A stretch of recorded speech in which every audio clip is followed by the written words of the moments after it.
So there are three guiding principles to the use of armed escorts for humanitarian convoys.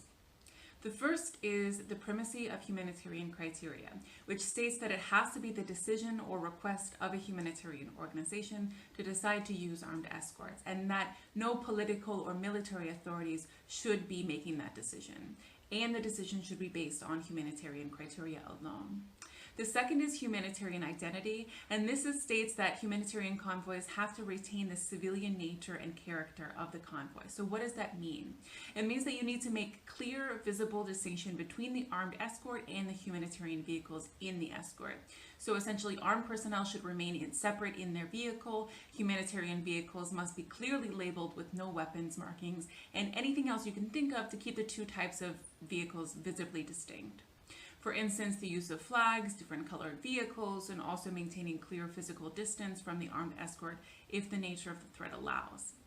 Finally, we have the primacy of humanitarian organizations in humanitarian work, i.e. no military doing humanitarian work. No one in uniform or with a weapon should be doing distributions, assessments, etc. And insofar as military has a role to play in supporting our work, they should be focused on creating a secure environment and or providing logistical support when it's requested. Of course, this is in accordance with international guidelines on the use of military and civil defense assets referenced in the annex of this document. This next section discusses the practical considerations when selecting an armed escort, and it covers a few different topics. First, factors to consider when you're looking at the escort provider, also the process of negotiation, as well as a few common procedures that need to be established. When looking into an armed escort, you first need to consider who's going to provide that escort. If armed escorts are deemed to be necessary, the structured security risk assessment should point you in the right direction of who's the most appropriate choice. According to the guidelines, it's acceptable to consider either the host government's military or police forces, UN peacekeepers, regional organization or foreign military or police forces, as well as non-state armed actors or private security companies, PSCs. A note about PSCs, however, these should only be used as a last resort if it's not possible for host government or other military forces to provide an escort. Next, you have to ask yourself, is this provider you're considering a party to the conflict or regularly engaged in hostile activities with any opposing forces? If so, you should definitely go back to your risk assessment and think about how this might put you further at risk by traveling with them and being seen with this particular escort. Also, think about how this would affect your neutrality and ultimately your ability to provide impartial assistance to the people you're trying to serve. Next, you want to think about their capabilities. For example, can they provide intelligence on the security situation? Will they represent an effective deterrent to an attack? Will they be credible in the event of such an attack? What are their command and control arrangements? Do they have the capacity for extraction, so to get you out of a situation if you need? Can they keep a route open once force has been used to move the other convoy through? These are things you should all consider. Also, how high a priority is the protection of humanitarian convoys for these guys?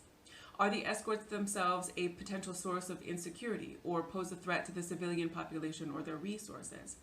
Next, you want to consider if those providing the escort is insisting that we use them for any reason, be it military, political, economic, or criminal. If so, what is the possible consequence if we decline? Or what if we want to end the contract in the future? Some additional things to consider. Would the use of escorts in one area impact or limit the access that you have to other areas? The most obvious example of this is if you do choose an escort provider who's a party to the conflict, what about all of the areas that are not necessarily under their control that you would no longer be able to enter? You should also consider the impact in this case for the other humanitarian actors in your area as well. Next, what about their reputation? Does the community or the affected population perceive them as being predatory, illegitimate, or corrupt? And if so, think about this impact that it would have on your acceptance if you as a humanitarian actor are associated with them. Going even further than that, is there information or ground for belief that the armed escort in question has either committed a crime or is at a real risk of committing a crime?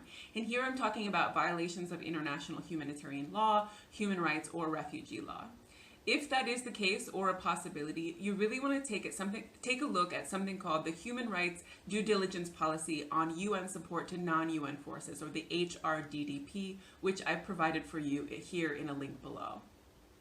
Finally, you want to make sure that you understand the rules of engagement of the armed escort. Rules of engagement, or ROE, are the internal rules that define the manner, circumstances, and conditions in which the members of that force are able to use their weapons. In plain English, it answers the who, what, when, where, and why they are allowed to use force. Obviously, you want your armed escort to have rules of engagement that are limited to self-defense while they're accompanying you in the convoy, but you can't assume that to be the case. Both parties have to be clear about what to expect. And if ROE do not exist, the onus is on the humanitarian actor to define them and make sure that the convoy is fully briefed on what to do. In addition, you want to be clear on the possible ramifications of the accidental or intentional use of force that results in an armed engagement or casualties. Also, you want to be sure internally what your organization will do to deal with those ramifications. You also want to make sure that it's clear between you and the armed escort who bears the liability in case there are injuries or deaths.